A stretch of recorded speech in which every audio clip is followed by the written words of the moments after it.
ಅಕ್ಷಯ ತೃತೀಯ ದಿನ ಮನೆ ಮುಖ್ಯದ್ವಾರಕ್ಕೆ ಈ ಬೇರನ್ನು ಕಟ್ಟಿದರೆ ಅಷ್ಟಲಕ್ಷ್ಮಿಯರೇ ಬಲಗಾಲಿಟ್ಟು ಒಳಬಂದಂತೆ.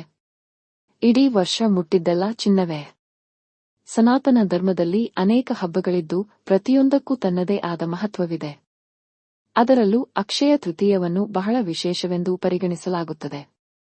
ಇದನ್ನು ಪ್ರತಿ ವರ್ಷ ವೈಶಾಖ ಮಾಸದ ಶುಕ್ಲಾ ಪಕ್ಷದ ತೃತೀಯ ತಿಥಿಯಂದು ಆಚರಿಸಲಾಗುತ್ತದೆ. ಈ ಬಾರಿ ಅಕ್ಷಯ ತೃತೀಯ ಹಬ್ಬವು ಏಪ್ರಿಲ್ 30ರಂದು ಬರುತ್ತಿದ್ದು, ಈ ದಿನದಂದು ಲಕ್ಷ್ಮೀ ದೇವಿಯನ್ನು ಪೂಜಿಸುವ ಸಂಪ್ರದಾಯವಿದೆ. ಹೀಗೆ ಮಾಡುವುದರಿಂದ ಲಕ್ಷ್ಮೀ ದೇವಿಯ ಆಶೀರ್ವಾದ ಸಿಗುತ್ತದೆ ಎಂದು ನಂಬಲಾಗಿದೆ. ಇದಲ್ಲದೆ ಅಕ್ಷಯ ತೃತೀಯ ದಿನದಂದು ಚಿನ್ನ, ಬೆಳ್ಳಿ ಮತ್ತು ಅಮೂಲ್ಯ ವಸ್ತುಗಳನ್ನು ಖರೀದಿಸುವುದು ಒಳ್ಳೆಯದು ಎಂದು ಪರಿಗಣಿಸಲಾಗಿದೆ.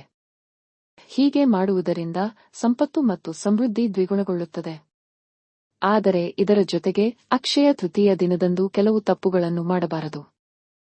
ಹೀಗೆ ಮಾಡುವುದರಿಂದ ಆರ್ಥಿಕ ಸಮಸ್ಯೆಗಳು ಹೆಚ್ಚಾಗುತ್ತವೆ ಎಂದು ನಂಬಲಾಗಿದೆ. ಅಕ್ಷಯ ತೃತೀಯ ದಿನವನ್ನು ಬಹಳ ಶುಭವೆಂದು ಪರಿಗಣಿಸಲಾಗಿದೆ. ಈ ಪವಿತ್ರ ದಿನದಂದು ಚಿನ್ನ ಮತ್ತು ಬೆಳ್ಳಿಯನ್ನು ಖರೀದಿಸುವುದು ಶುಭವೆಂದು ಪರಿಗಣಿಸಲಾಗಿದೆ.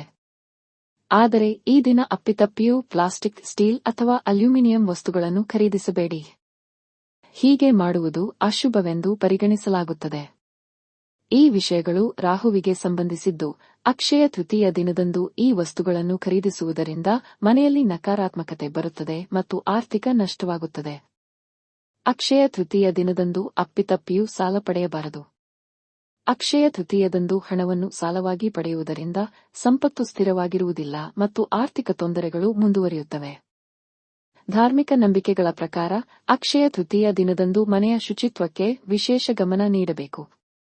ಲಕ್ಷ್ಮಿಯು ಸ್ವಚ್ಛತೆಯನ್ನು ಪ್ರೀತಿಸುತ್ತಾಳೆ ಮತ್ತು ದೇವಿಯು ಕೊಳಕು ಸ್ಥಳಗಳಲ್ಲಿ ವಾಸಿಸುವುದಿಲ್ಲ ಎಂದು ನಂಬಲಾಗಿದೆ.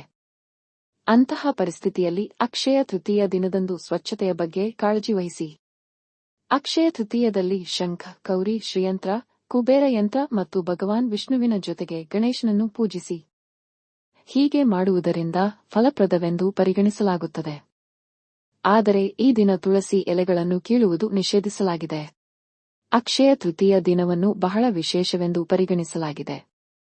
ಈ ದಿನ ವಿಷ್ಣು ಮತ್ತು ಲಕ್ಷ್ಮೀ ದೇವಿಯನ್ನು ಸರಿಯಾದ ರೀತಿಯಲ್ಲಿ ಪೂಜಿಸಿ ಮತ್ತು ಅವರಿಗೆ ತುಳಸಿ ಎಲೆಗಳನ್ನು ಅರ್ಪಿಸಿ. ಆದರೆ ಈ ದಿನ ತಪ್ಪಾಗಿ ತುಳಸಿಯನ್ನು ಕೀಳಬೇಡಿ. ಹಾಗೆ ಮಾಡುವುದರಿಂದ ಲಕ್ಷ್ಮೀ ದೇವಿಗೆ ಕೋಪ ಬರುತ್ತದೆ. ಆದ್ದರಿಂದ ತುಳಸಿ ಎಲೆಗಳನ್ನು ಒಂದು ದಿನ ಮುಂಚಿತವಾಗಿ ಕೀಳಬೇಕು. ಇದಲ್ಲದೆ ತುಳಸಿ ಬೇರನ್ನು ಮೊದಲೇ ಸಂಗ್ರಹಿಸಿಟ್ಟು ಅದನ್ನು ಅಕ್ಷಯ ತೃತೀಯದ ದಿನ ಮನೆಯ ಮುಖ್ಯದ್ವಾರಕ್ಕೆ ಕಟ್ಟಿದರೆ ಶುಭಫಲ ದೊರೆಯುತ್ತದೆ ಎಂದು ಹೇಳಲಾಗುತ್ತದೆ.